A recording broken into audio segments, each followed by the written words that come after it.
하나님 말씀 보겠습니다. 하나님 말씀 마태복음 7장 21절 하고요. 12장 46절에서 50절 말씀 이렇게 보도록 하겠습니다. 먼저 마태복음 7장 21절 말씀입니다. 같이 읽도록 하겠습니다.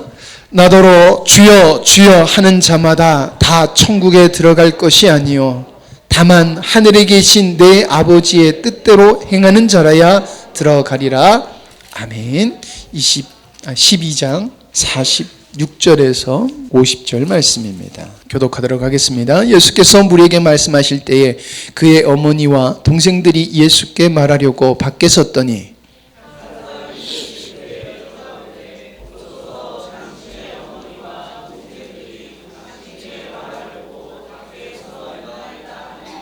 말하던 사람에게 대답하여 이르시되 누가 내 어머니이며 내 동생들이냐 하시고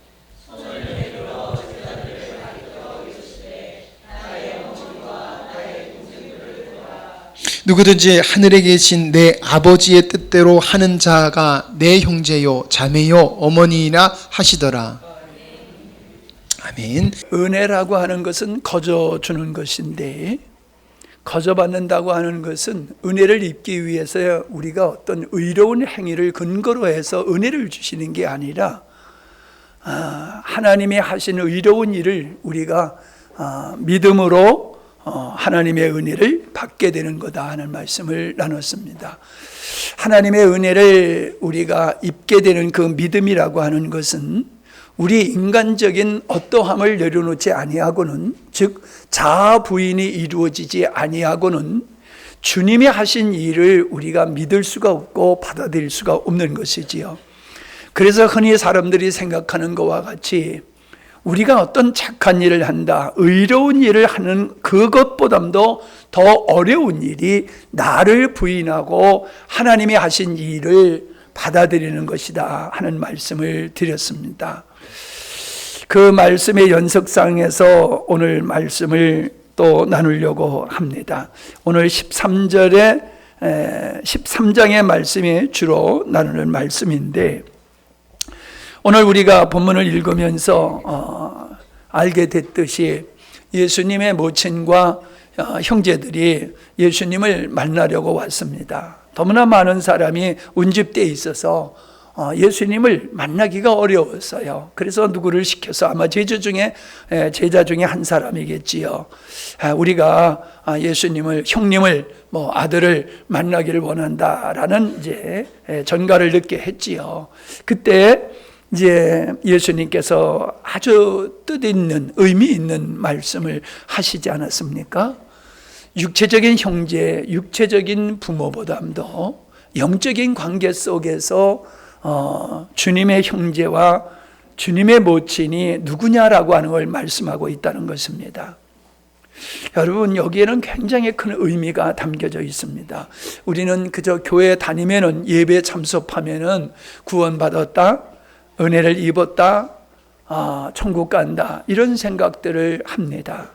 그러나 주님께서 하신 이 말씀에 비추어 본다라고 하면은 예배 참석하는 게 중요한 게 아니라 내가 아버지의 뜻에 부합한 정체성을 갖고 삶을 살고 있느냐, 이게 관건이라고 하는 것을 우리가 알 수가 있지요. 누가 내 모친이며 나의 동생이냐? 하늘에 계신 내 아버지의 뜻대로 하는 자가 내 형제요 내 자매다, 모친이다. 그러니까 우리가 정말로 고민하고 생각해 봐야 될 것이 뭐냐면, 나의 인생이 하나님의 뜻, 그 하나님의 뜻과 일치하냐, 그 하나님의 뜻이 내 인생의 목적이 되고 내 인생의 비전이 되어 있느냐라고 하는 것을 자문해야 된다는 겁니다. 거기서 어긋난다라고 하면은, 그와 아버지 뜻과 상관없다라고 하면은 그는 또 아버지와 상관없는 자가 된다는 것입니다. 매우 심각한 말씀입니다. 다시 말씀드리지만, 우리가 주일날 예배를 참석했다고 해서 하나님의 자녀가 되고 하나님과 관계 있는 자가 아니라, 비록 우리가 주일 예배를 못 지킨다 할지라도 여러 가지 상황에 의해서 내가 주일 예배를 못 드린다 할지라도 나의 인생의 목적이 하나님이 되고 내가 주님의 뜻에 맞추어서 내가 산다라고 하면은 나는 하나님의 자녀라는 겁니다. 우리가 예배를 드려도 나의 삶이, 나의 인생의 목적이 하나님의 뜻과 일치하지 않다라고 하면 주님은 나를 모른다라고 하실 수 있다는 것입니다. 우리가 끝에 다시 한번 살펴보겠습니다마는 주여 주여 하는 자마다 다 하나님 나라 천국에 갈 수 있는 게 아니다. 아버지 뜻대로 행하는 자가 천국에 들어갈 수 있다라고 말씀하고 있습니다. 여기서 여러분, 하나님의 뜻대로 행한다라고 하는 것은 우리의 선한 행위를 말하는 것이 아닙니다. 우리의 인생의 목적이 하나님의 뜻에, 우리를 창조하시고 구원하신 하나님의 뜻에 내 인생의 목적이 일치하냐, 거기에 있느냐.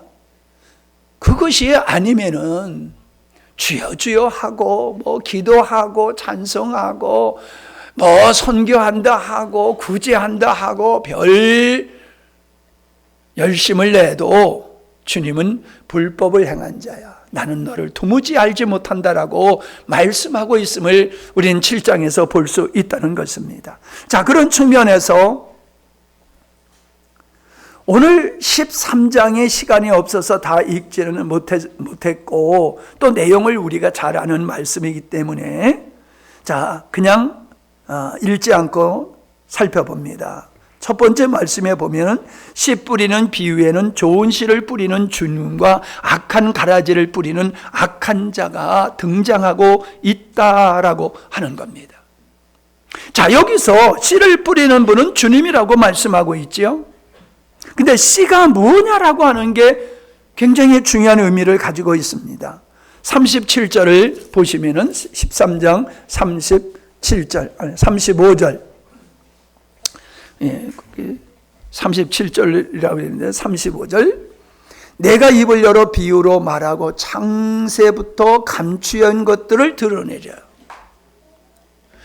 주님께서 선포하고 드러낸 말씀이 뭐냐? 뿌린 씨앗이 뭐냐? 창세로부터 감추인 것이었다. 즉 저희가 강조하는 창세전의 하나님의 창조 의도다라고 하는 겁니다. 그걸 하나님의 나라라고도 얘기하고 있지요. 에베소서 1장 4절에 시작. 곧 창세전에 그리스도 안에서 우리를 택하사 우리로 사랑 안에서 그 앞에서 거룩하고 흠이 없게 하시려고. 자, 보세요. 창세 전에 하나님은 우리를 택했는데 왜 택했느냐? 거룩하고 흠이 없게 하시려고. 택한 자를 향한 하나님의 바람입니다. 뜻입니다. 3장 9절. 영원부터 만물을 창조하신 하나님 속에 감추어졌던 비밀의 경륜이 어떠한 것을 드러내게 하려 하심이라. 영원 전서부터 만물을 창조하신 하나님께 그 하나님의 마음속에 감추어져 있던 뜻이 있다는 겁니다. 그것이 인류 역사 속에서 하나님은 이루고 계시다. 근데 그걸 드러낸다. 드러내게 하려 하십니다. 누가? 바울이 내가 하나님께 받은 사명은 창세전에 하나님께서 뜻하신 바를 드러내는 것이 나의 사명이다. 근데 예수님께서도 창세전에 감추었던 것들을 너에게 드러낸다. 그게 뭐냐? 씨를 뿌리는 거다. 그렇게 표현하고 계심을 보게 됩니다. 자, 에베소서 3장 11절 시작. 곧 영원부터 우리 주 그리스도 예수 안에서 예정하신 뜻대로 하신 것이라. 영원부터 인류가 시작되기 전에 우리 주 예수 안에서 하나님이 뜻하신 예정하신 바가 있다. 골로새서 1장 26절. 이 비밀은 만세와 만대로부터 감추었던 것인데 이제는 그의 성도들에게 나타났다. 하나님께서 점진적으로 창세전에 당신이 가지고 계셨던 뜻, 왜 천지 만물을 창조하셨느냐, 왜 우리를 구원하셨느냐, 이것이 시간이 지나갈수록 분명하게 드러나게 된다라고 말씀하고 있습니다. 우리는 이 역사가 사람에 의해서 역사가 진행되어 가는 것 같이 보이지만은 실상은 그 인류 자연 역사 속에서 하나님께서는 창조하신 목적을 이루어가고 계시다라고 하는 것을 우리에게 말씀해 주고 있습니다. 씨 뿌리는 행위를 드러내리라라고 표현하고 계시는 거지요. 즉 좋은 씨인 창세전에 감추인 것을 하나님의 아들들은 깨닫게 되어지는 것이죠. 하나님의 아들들은 뭘 깨닫느냐? 하나님이 창세전에 뜻하신 바를 깨닫게 되기 때문에 그 뜻을 위해서 나를 구원하신 것을 깨닫기 때문에 그 하나님의 뜻에 맞춰서 산다. 누가? 하나님의 아들들이. 내가 하나님의 아들이요, 내가 구원받은 존재라고 하면은 나는 먼저 그걸 깨달아야 돼요. 하나님이 나에게 은혜로 주신 것이 창세전에 하나님의 의도하신 것이었구나. 그러나 악한 자들은 마음이 완악하여 깨닫지를 못한 자들은 악한 자의 아들들이다라고 말씀하고 있답니다. 뭘 깨닫지 못한 자? 창세전부터 감추어졌던 하나님의 창조의 의도를, 하나님의 뜻을 깨닫지 못한 자는 누구냐? 악한 자의 아들이라 그렇게 말씀하고 있다라고 하는 겁니다. 그러니까 우리가 어떤 종교적인 행위를 하느냐, 어떤 우리가 의로운 삶을 사느냐, 그것은 우리 기준일 수도 있어요. 물론 하나님을 사랑하는 자들이 하는 것일 수도 있습니다만은, 그러나 우리가 예배 행위나 선하고 착한 행위보다도 성경에서 우리에게 먼저 강조하고 있는 것은 그가 하나님의 뜻을 향하여 살고 있느냐라고 하는 겁니다. 방향이 비록 우리가 어린아이의 모습을 가지고 있다 할지라도 우리가 아버지의 뜻을 향하여 살고 있다라고 하면 그것은 인정되지만은, 사람의 기준으로 봤을 때 굉장한 것 같지만은 그의 행위 속에는 자기가 목적이 되고 세상 것을 추구하고 있다라고 하면 그 사람을 가리켜서 너는 악한 자의 아들들이야 라고 말씀하고 있다는 사실입니다. 제가 이 말씀을 아픈 마음으로 여러분에게 전합니다. 아직도 아버지의 뜻을 깨닫지 못하는 사람들이 참 많습니다. 대화를 하다 보면은 느낍니다. 이 사람은 좋은 그리스도인이지 아버지의 뜻을 깨닫지 못하고 아버지의 뜻과 무관하게 살고 있는 좋은 그리스도인일 뿐이로구나. 그런 생각이 들 때가 있어요. 저는 더 나아가서 구원 받았다 못 받았다 거기까지 얘기하고 싶지는 않습니다. 자, 분명하게 좋은 씨를 뿌리는 우리 주님이 계세요. 그러나 그것을 막기 위해서 혼란스럽게 하고 미혹하여서 넘어뜨리기 위해서 역사하는 악한 자들의 역사도 우리 삶 속에서 있다는 겁니다. 그런 사람은 믿지 않는 사람일 수도 있고 믿는 사람이라고 하지만은 다른 복음을 전해서 참 믿음을 혼란스럽게 하는 이런 사람들이 교회 안에 무수히 많이 있다는 사실입니다. 우리가 그것을 분별할 수 없으면 우리는 미혹될 수밖에 없습니다. 그리고 내가 거짓에 속어 있으면서도 그것을 깨닫지 못하고 평안하다, 안전하다라고 하면서 살아갈 수가 있다는 것입니다. 두 번째 보시기 바랍니다. 열매 맺는 자와 빼앗기고 넘어지고 결실치 못하는 자들은 어떤 자인가에 대한 말씀이 기록되어 있다는 겁니다. 씨를 뿌렸으면 거기서 열매가 맺어져야 됩니다. 당연한 거지요. 그런데 말씀이 빼앗긴다는 겁니다. 또 말씀으로 인하여 넘어진다는 것입니다.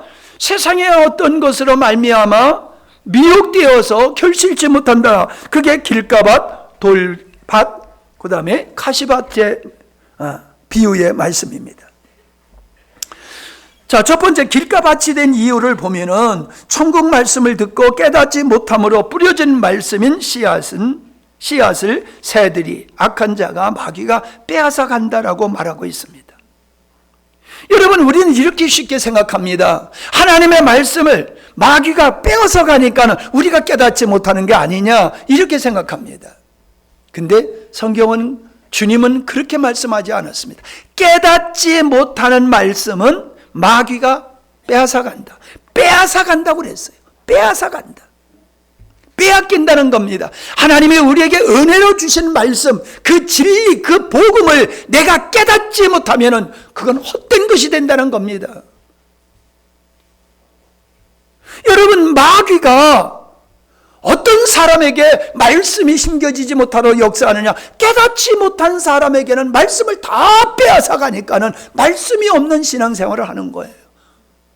우리의 신앙생활은 말씀에 의해서 신앙생활을 하는 거거든요. 우리의 믿음의 능력은 말씀에 근거해서 나오는 것이거든요. 근데 말씀이 없단 말이에요. 어떤 말씀? 깨달은 말씀. 들은 말씀은 있어요.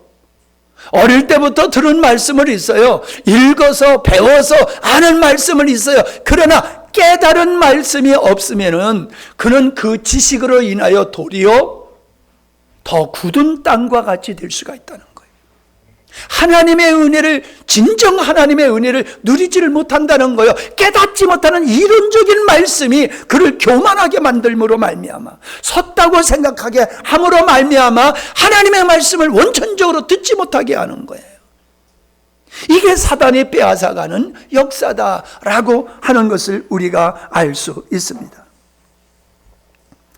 말씀의 씨앗을 마귀가 빼앗아감이 있지 않고 뭐에 있다?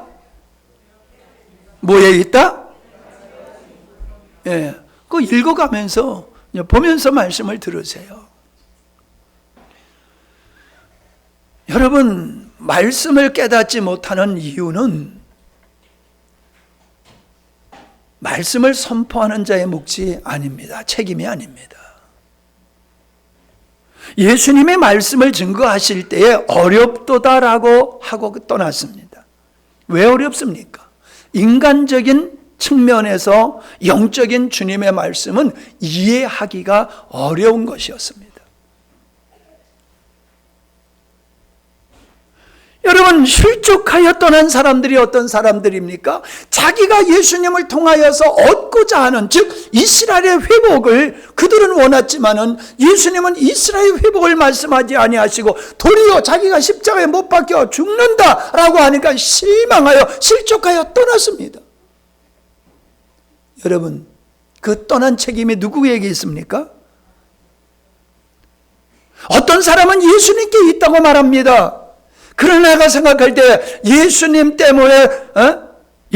때문에 실족하여 떠난 것이 아니라 그들이 원하는 것이, 그들이 바라는 것이, 그들의 정서가 주님과는 달랐다는 겁니다.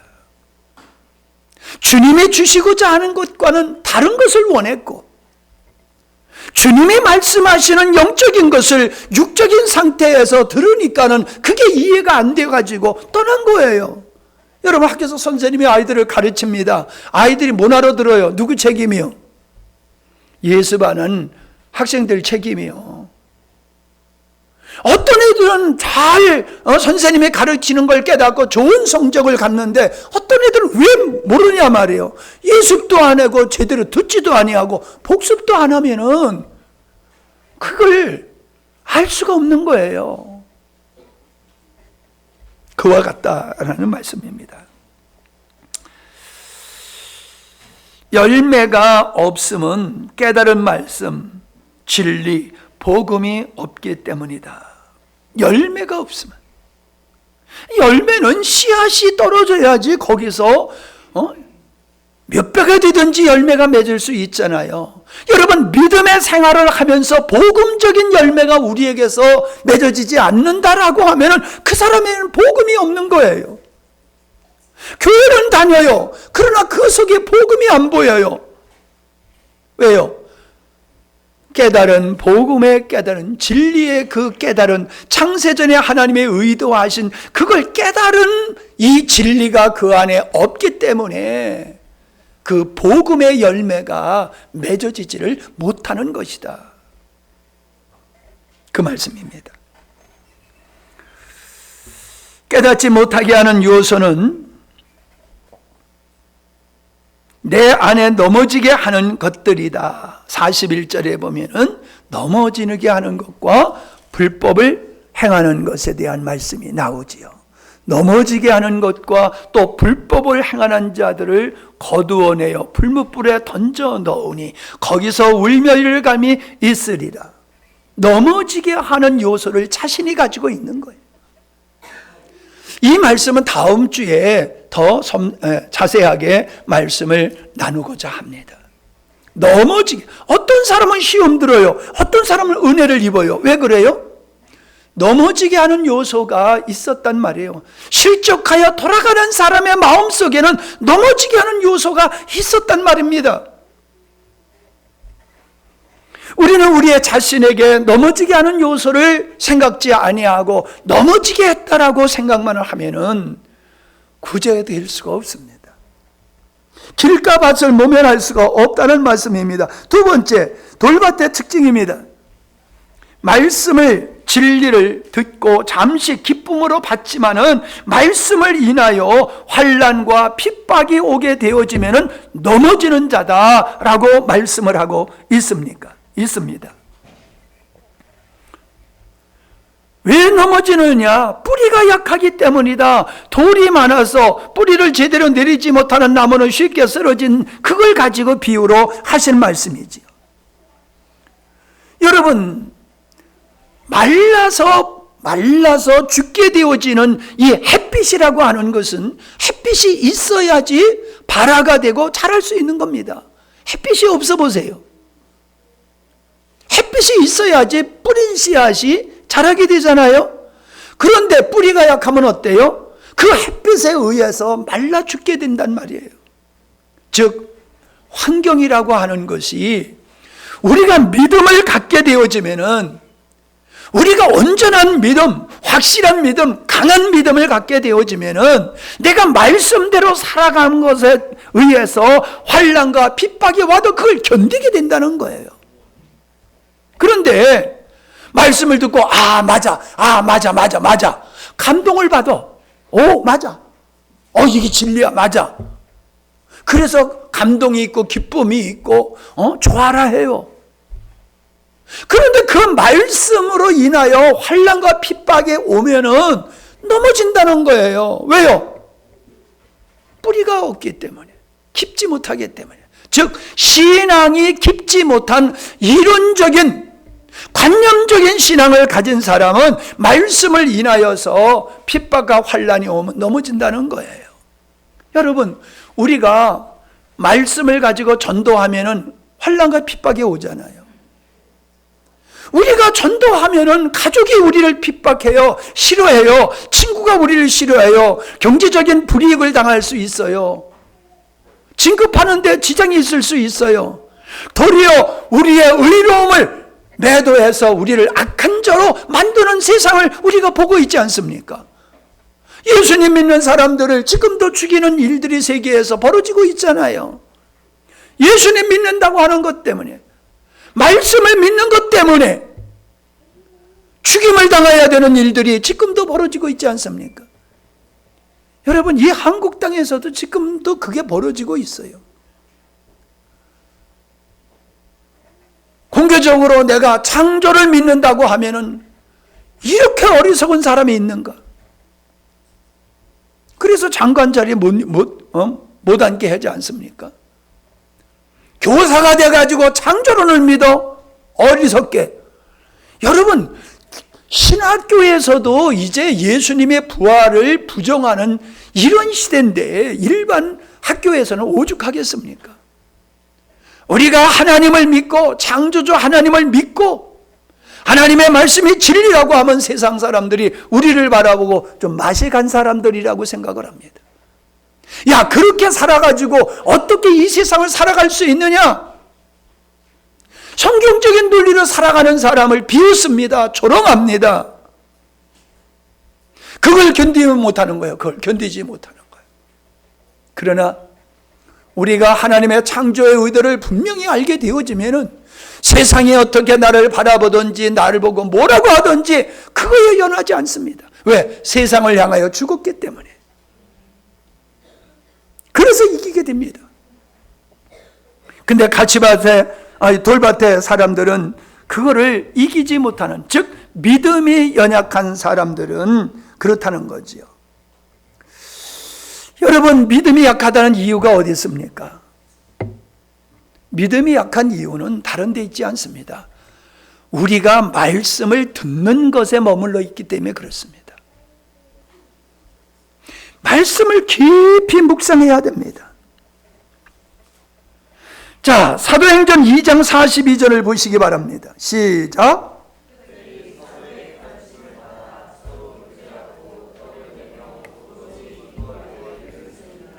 이 말씀이 그냥 모여가지고 요즘으로 말하면 카페에 앉아가지고 차 마시면서 노닥거린다는 그런 교제를 의미하는 게 아니지요.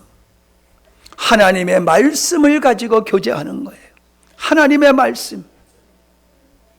내가 은혜 받은 말씀을 나누는 거예요. 내가 깨달은 말씀을 나누는 거예요. 그래서 성경에서는 뭐라고 얘기하고 있습니까? 애원하던 자에게 애원하는데, 즉 하나님의 주신 말씀을 대언할 때에 다른 사람에게 애원의 영이 임하면은 앞에 하던 사람은 잠잠하고 뒤에 하던 사람이 일어나서 애원하라, 대언하라, 그 말씀을 하고 있잖아요.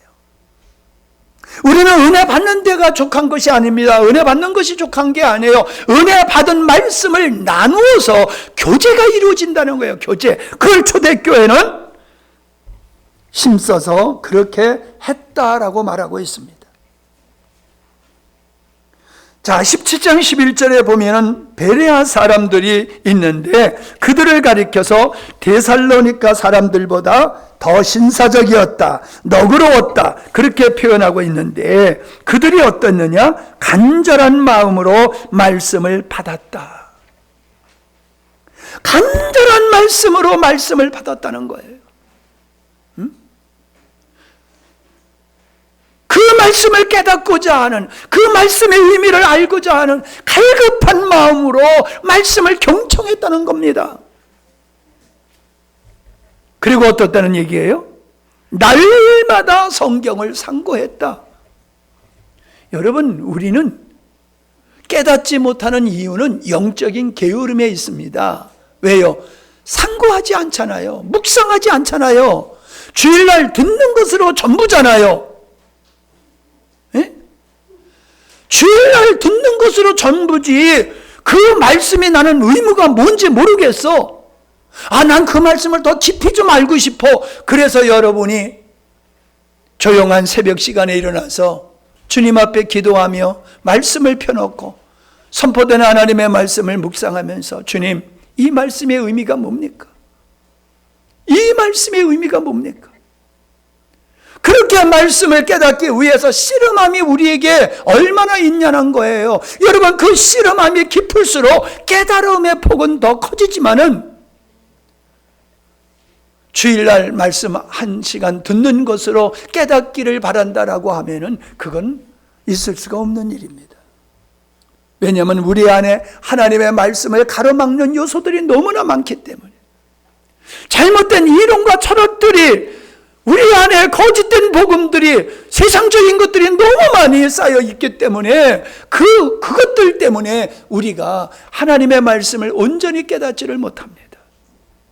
먹는 것이 중요한 게 아니라 먹은 것을 소화를 잘 시켜야 됨과 같이 하나님의 말씀을 듣는 게 중요한 게 아니라 깨달아야 됩니다. 깨달아야 돼. 주님이 이 일을 위해서 이런 일을 하셨구나. 주님이 이 말씀을 하신 것은 이런 목적으로 하셨구나. 이 말씀의 의는 이런 거로구나. 아, 창세전에 하나님의 의도는 이런 거고 하나님은 이 뜻을 이렇게 이루어 가시는 거로구나. 우리가 여기에 맞추지 아니하면 다 헛것이 되는구나.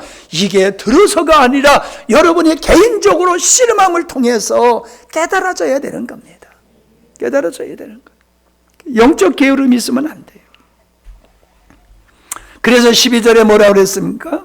그 중에 믿는 사람이 많아졌다. 어떤 사람이 많아지느냐가 중요한 거지요. 하나님의 말씀을 깨닫지 못하고 지식으로만 가지고 있는 사람이 많아지면 교회는 더 혼란스러울 수밖에 없습니다. 교만해질 수밖에 없습니다. 그러나 복음의 진리를 깨달은 사람이 많아질수록 교회는 능력 있는 교회가 되고 아버지의 뜻을 이루는 교회가 될 줄로 믿습니다. 세 번째는 가시밭의 특징입니다. 말씀이 막혀라고 했습니다. 말씀이 막혀 결실하지 못하는 자다라고 말하고 있어요. 말씀의 막힘의 원인은 뭐라고 그랬어요? 세상의 염려와 재리의 유혹이다. 여러분, 세상의 염려와 재리의 유혹은 육체적인 사람의 전형적인 모습입니다. 세상을 염려합니다. 내가 주인이 되어서 살기 때문에 염려투성이지요. 자녀의 문제, 경제의 문제, 뭐 등등등등 염려가 얼마나 많습니까? 하나님의 역사의 주관자다. 그걸 믿는다라고 하면은 세상이 뒤집혀져도 예수에서 하나님의 뜻은 이루어진다라는 확신이 있을 때에 평안함을 찾을 수가 있지 않습니까?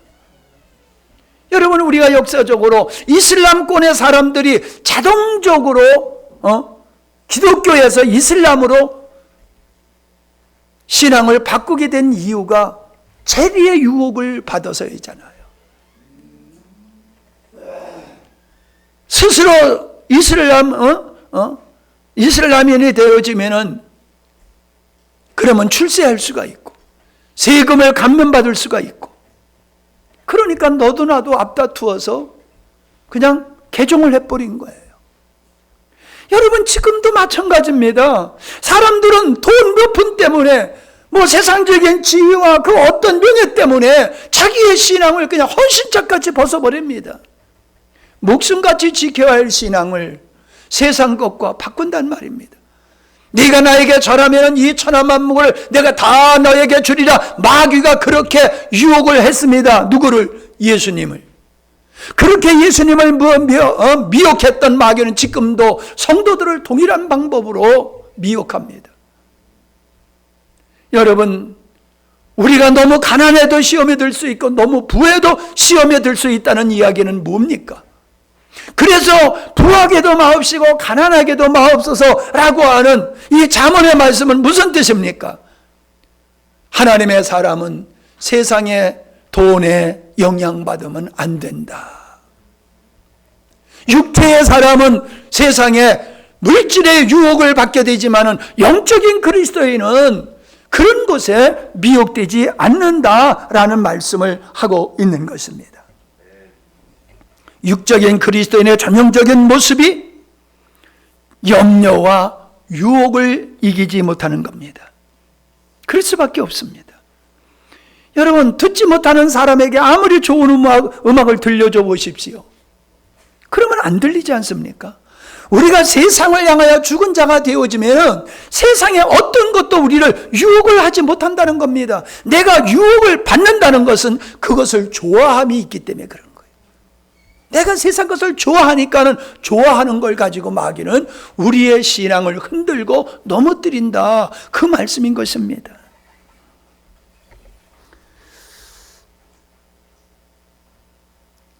자기가 주인 되고 세상을 좋아하는 마음에는 복음이 자라지를 않습니다. 하나님의 말씀, 그 씨앗이 복음이 잘 자라날 수 있는 것은 옥토다라고 말씀하고 있지 않습니까? 여러분, 유다가 넘어졌습니다. 예수님의 제자였던 그 유다가 넘어졌습니다. 우리가 생각하면 어떻게 넘어질 수가 있을까?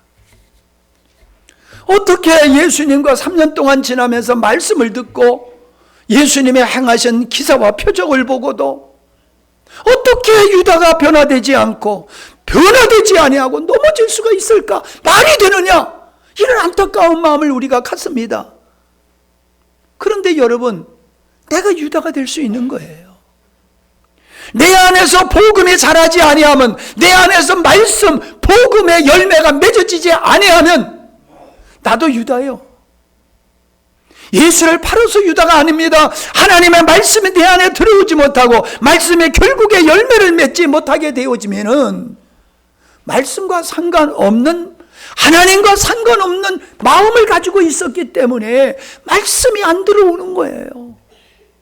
그래서 열매를 맺지 못하고 뭐가 되는 것 같아도 결국 환난과 핍박이 오고 바쁘고 힘들면 빠지는 거예요. 주님 모른다고 하는 거예요. 제 얘기입니까? 말씀이 우리에게 그렇게 말씀하고 있지 않습니까? 자, 옥토는 어떻다고 그랬습니까? 말씀을 듣고 깨달은 자다. 깨닫게 되면 그 열매가 반드시, 내가 받은 말씀의 열매가 반드시 100배, 60배, 최소한 30배는 맺어질 거다. 이게 뭐 꼭 100배, 60배, 30배 이 숫자에 국한되는 게 아니에요. 뭘 말씀하고 있습니까? 씨앗이 떨어지면은, 깨달으면은 반드시 그 말씀이 우리의 인격 속에서 복음이 결실을 맺게 되는 거다. 뭐 간단하지 않습니까? 열매가, 복음의 열매가 맺어지지 아니하면 나는 옥토가 아닌 거예요. 말씀이 없는 거예요. 성경을 얼마나 알고 있느냐가 중요한 게 아니라 말씀이 내 안에서 얼마나 실현되어지느냐, 이게 중요한 거지. 자, 마태복음 13장 11절 시작.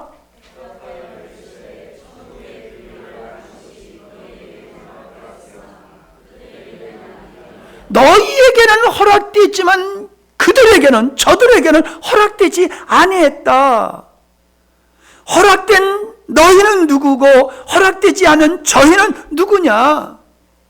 그 마음속에 겸손이 있는 사람, 그 사람은 하나님의 말씀을 그대로 받아들이지만은, 완악한 사람은 이미 세상적인 지식, 세상적인 관습, 전통, 유전, 정서에 의해서 하나님의 말씀을 판단하는 거예요. 하나님의 말씀을 받아 생명으로 받아들여야 되는데 이걸 판단하고 이걸 옳아 그라 그걸 스스로 하고 있다는 겁니다. 그게 완악한 자의 모습이라는 거예요. 왜 완악해요? 하나님의 말씀보다 더 세상적인 가치를 더 우선해 두는 거, 이게 완악함이라고 말씀하고 있는 겁니다. 나는 아니라고요? 제가 이렇게 심각하게 여러분에게 말씀을 증거하는 이유는 여러분에게 그게 보여요. 여러분의 마음속에 완악함이 보여요. 그래서 복음이 제대로 깨달아지지 않는 거예요. 익히 들어서는 많이 알고 있지만 복음이 나의 삶 속에서 열매를 맺어지지는 않는 이유가 세월이 더 필요한 게 아닙니다. 더 많은 지식이 필요한 게 아닙니다. 여러분이 하나님 앞에 무릎을 꿇고 깨닫기를 위해서 씨름함이 필요한 것이지 시간이 더 필요한 것도 아니고 어떤 말씀이 더 필요한 것도 아닙니다. 하나님의 은혜가 필요한 겁니다. 깨닫게 하시는 하나님의 은혜를 사모하고 묵상할 때 베레아 사람들 같이 그때에 하나님의 창조의 의도가 이런 거로구나. 우리의 삶은 무엇을 위해서 어떻게 살아야 되느냐, 이게 알게 된다는 것입니다. 창세전에 감추인 진리, 복음, 인간의 이성, 논리, 합리적, 현실적이지 못하며 인간에 의한 전통, 유전, 관습, 정서, 세상적 가치관에 묶여 있음이 완악함이다 라고 하는 겁니다. 창세전에 감추어졌던 복음은 이러한 것들에 의해서 묶여져 있기 때문에 깨닫지를 못하는 것이고, 그것이 육적인 그리스도인의 완악한 모습이다. 자, 깨달음에 이르는 사람은 이런 것들을 주님 말씀 앞에 내려놓은 겸손의 사람이기에 받아들이고 사모하기에 깨닫게 되는 은혜를 입게 된다라고 하는 겁니다. 이런 것들이 뭐예요? 그 위에서 기록하고 말씀하고 있는 것들입니다. 이성과 논리와 합리적이고 현실적인 걸 쫓아가는 육체의 전형적인 모습, 그리고 인간이 살아오면서 형성된 전통과 유정과 관습, 정서, 그것에 의한 세상적 가치관에 묶여 있게 되어지면 하나님의 말씀은 조금도 들어갈 수가 없습니다. 아니면 변질될 수밖에 없는 거예요. 정상적인 모습이 아니라. 열매란 뿌리운 씨입니다. 복음의 열매는 가치관과 정서가 성경적으로 변하는 것이 열매다라고 하는 겁니다. 여러분, 제가 간곡히 말씀드립니다.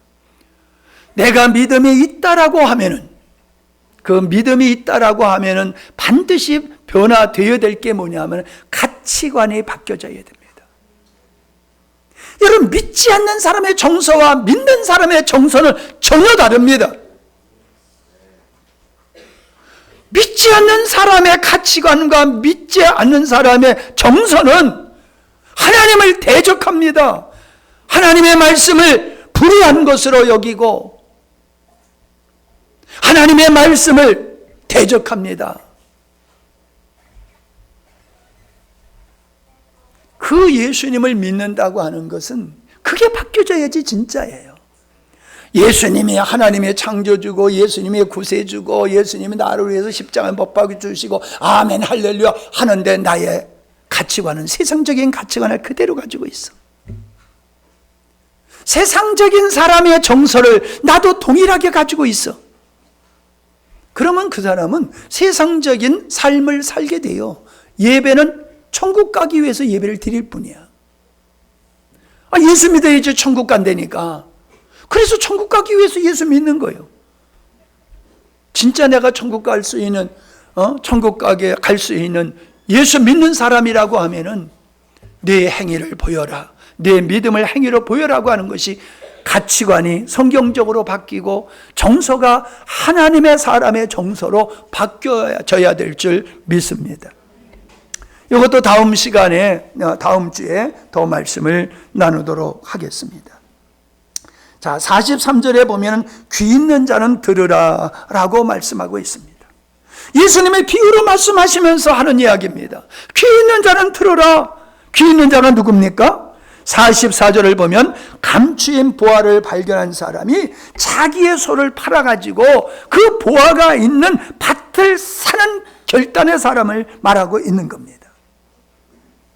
여러분, 밭에 보화가 있어. 그걸 봤어. 그럼 본들 무슨 의미가 있어요? 내 거로 삼아야 되잖아요. 그럼 내 거로 삼으려고 하면 이 밭을 사야 된단 말이에요. 그러면 이 밭을 사려고 하니까 돈이 필요해. 그러니까 내가 가지고 있는 전 재산을 다 팔아가지고 이걸 산단 말이에요. 우리가 복음을 얻기 위한 마음의 사모함과 결단이 그렇게 있어야 된다는 겁니다. 아멘. 그게 여러분 있어야 돼요. 그러면은 어린아이도 깨닫고 노인도 깨닫고 지식이 있는 사람도 깨닫고 지식이 없는 사람도 깨닫고 누구나 깨달을 수 있어요. 그러나 아무리 지식이 있는 사람이라 할지라도 이 목마름이 없는 사람은 깨닫지를 못해요. 물속에 병을 집어넣어도 병마개를 넣고 닫고 집어넣으면 물 한 방울 안 들어가듯이 하나님의 놀라운 은혜가 예수 그리스도를 통해서 선포되어지고 나타났지만은 유다와 같은 사람, 떠난 사람들은 상관이 없었잖아요. 왜요? 팔아야 되는데 그만큼 신령한 것에 대한 목마름이 있고 그것을 얻기 위한 어떤 대가도 내가 지불하겠다라는 마음을 가진 사람이 귀 있는 자라는 거예요. 그런 사람에게는 복음이 들려진단 말이에요. 그게 없으면은 안 들린다는 거예요.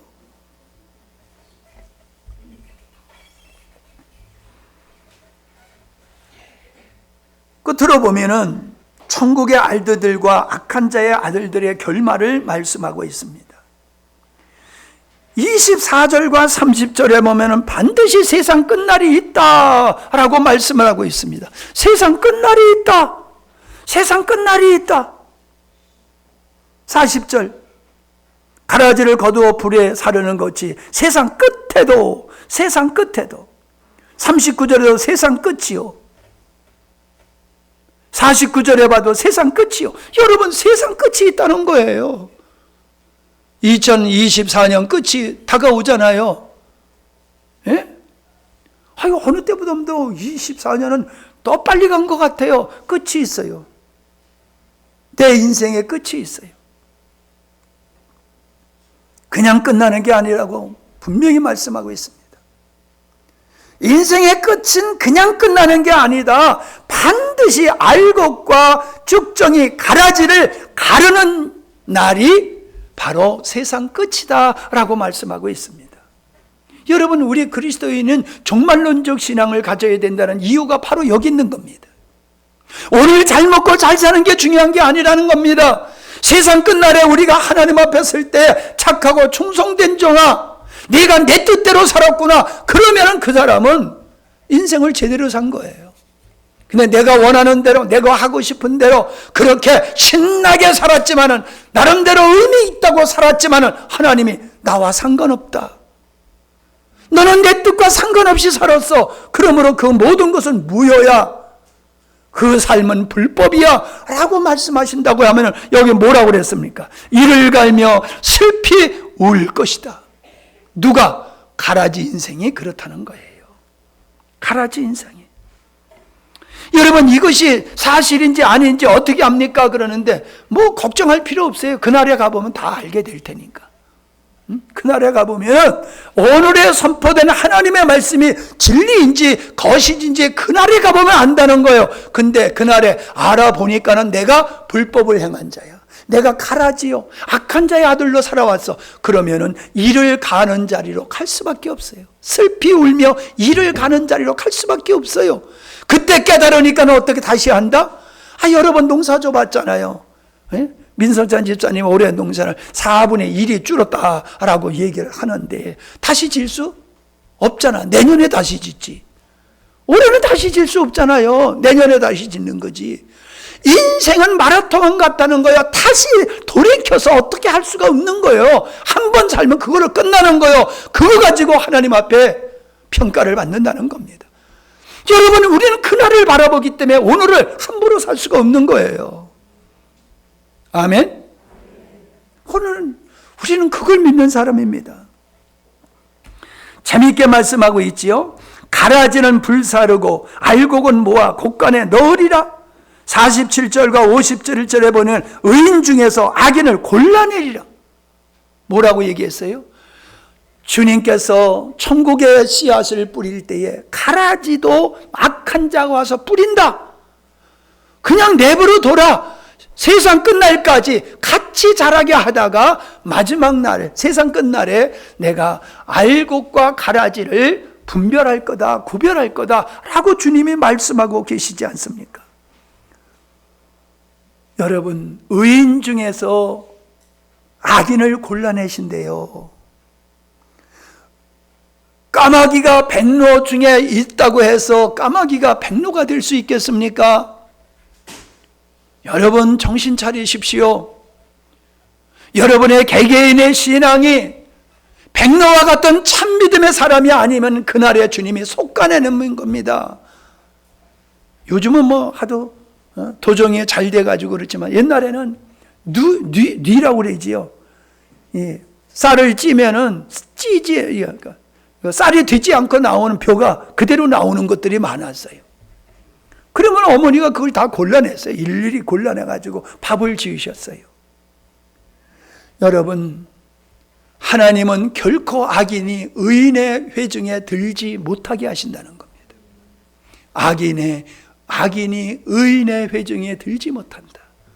악인이 가는 것은 슬피 우는 것밖에 없다라고 분명히 우리 주님이 말씀하시면 우리에게 지금 기회를 주고 계시는 겁니다. 기회를 주고. 그냥 내 기분으로 여러분 섰다고 생각하지 마세요.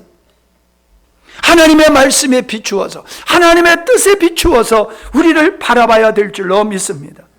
재밌습니다. 의인 중에서 악인을 골라내리라 했는데 이걸 어떻게 비유로 했느냐 하면은 진주 장사가 싼 진주와 비싼 진주를 구별하듯이, 어부가 고기를 잡았을 때에 그물에서 좋은 고기와 나쁜 고기를 구별하듯이 하나님은 그렇게 구별하리라. 예수님이 세례 요한이 예수님을 가리켜서 타작마당에서 키를 갈고 추수하는 자와 같은 분이 예수님이다, 그렇게 말씀하고 있습니다. 우리는 사람의 눈은 속일 수 있어도 하나님의 눈은 속일 수가 없습니다. 하나님은 신실한 분입니다. 하나님 탓하지 마세요. 문제가 있으면 우리에게 있는 거지 하나님은 실수함이 없는 분입니다. 고집 부리지 마십시오. 가다가 돌뿌리에 걸리면은요, 화가 난다고 돌뿌리 한 번 더 걷어 잡았댔자 자기 발만 아플 거예요. 돌아가야지요. 내가 지금 힘들고 어려운 상황에 있다라고 하는 것은 내가 하나님 앞에서 잘못 가고 있는 거예요. 하나님이 못 보고 계시는 게 아니에요. 400년 동안 하나님은 침묵하셨지요. 그걸 중세시대를 암흑시대라고 그렇게 표현합니다. 그러나 하나님께서 그렇게 잠잠하게 400년 동안을 말씀을 하려고 계셨어도 하나님은 당신의 일을 착착착착 진행하셨던 분이십니다. 오늘 나의 삶에 하나님이 관심을 안 가지시고 외면하시는 것 같아도 아닙니다. 하나님은 다 불꽃 같은 눈으로 보고 계시는 줄 믿으시기를 바랍니다. 41절에 보면은 악한 자인 마귀가 뿌린 가라지를 말씀하고 있음을 하게 됩니다. 그 가라지가 뭡니까? 넘어지게 하는 것을 우리 마음속에 그 요소를 심어 놓고 있다는 겁니다. 불법을 행하는 자들을 이 세상에 두어서, 교회 안에 두어서 지도자로 세워서 그로 하여금 수많은 하나님의 백성들을 불의한 자리로, 넘어지는 자리로, 열매 맺지 못하게 하는 자리로 이끌어가고 있는 게 지금 악한 자들이 하고 있다는 겁니다. 우리 마지막으로 마태복음 7장 21절을 다시 한번 읽어보고 마치도록 하겠습니다. 시작.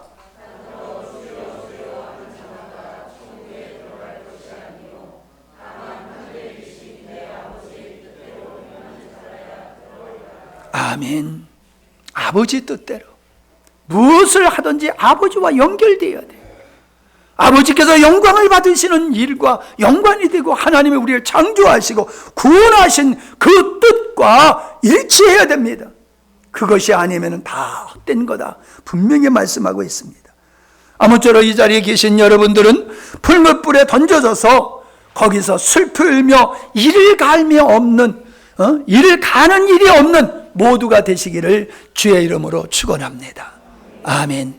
하나님 아버지, 오늘 말씀이 익히 알고 있었던 말씀이지만은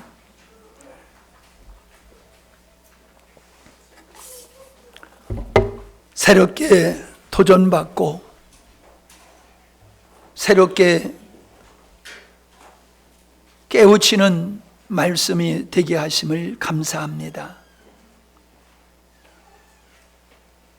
하늘에 계신 내 아버지의 뜻대로 행하는 자가 내 형제요 모친이라 말씀하셨고, 내 아버지의 뜻대로 하는 자가 천국에 들어가리라 라고 말씀하셨으며, 이것이 바로 옥토가 열매 맺는 자와 열매를 맺지 아니하고 넘어지고 빼앗기는 자로 구분하고 말씀하고 계심을 봅니다. 우리의 인생의 마지막이 있듯이 우리의 주님 앞에 설 날을 우리는 바라보면서 오늘을 내 만족을 위해서, 육체의 만족을 위해 사는 것이 아니라 하나님의 뜻을 이루는 일에 우리가 목표를 두고 목적을 두고 살아가는 우리 모두가 되게 하여 주시옵소서. 그래서 이 자리에 예배드리는 우리 모두가 한 사람도 어두운 것에 버림을 받아서 슬피 울며 이를 가는 자 없게 하시고, 이 땅에서부터 말씀의 씨앗이 풍성함으로 말미암아 하늘의 영광을 누리며 사는 하나님의 백성들이 되게 하여 주시옵소서. 이 땅에서도 천국을 누리고 주님 장차 육신의 옷을 벗어버리고도 하나님의 나라를 누릴 수 있는 이기는 자, 흰옷 입은 자로 굳게 서게 하여 주시옵소서. 11조 예물 드렸습니다. 성교헌금과 차량헌금, 구제헌금, 감사헌금을 드렸습니다. 몸으로 재능으로 하나님이 주신 것으로 헌신케 하심을 감사합니다. 저들의 수고를 주께서 보시오니 저들을 축복하여 주시어서 저들의 헌신을 통하여 하나님 영광이 드러나게 하여 주시옵시고 아버지의 뜻이 실현되어지는 놀라운 축복의 주인공들이 되게 하여 주옵소서. 아버지여, 믿음 없는 자에게 믿음을 더하시고 연약한 자들을 주께서 주의 나라를 위하여 훌륭한 일꾼들로 강건하게 하여 주시옵시며 방황하는 영혼들을 주여 이끌어 주시어서 진리로 굳게 서게 하여 주시옵소서. 혼란스러운 이한 시대에 우리 믿는 자들이 빛이 되게 하여 주시옵소서. 우리가 누구를 탓하지 않게 하여 주시옵시고 내 탓이요 하나님 앞에서 우리가 소금과 빛의 역할을 감당하는 한국교회가 될 수 있게 해주시어서 이 나라 이 민족이 하나님 앞에서 긍휼함을 얻고 바르게 굳게 서는 민족 되어서 우리 주님 오실 날을 예배하는 한국교회와 이 민족이 될 수 있도록 이끌어 주시옵소서. 우리에게 지혜를 더하시옵소서. 분별의 영을 더하시옵소서. 진리로 무장하게 하셔서 미혹되지 않게 하시고 승리케 하여 주시옵소서. 예수님의 이름으로 기도하옵나이다. 아멘.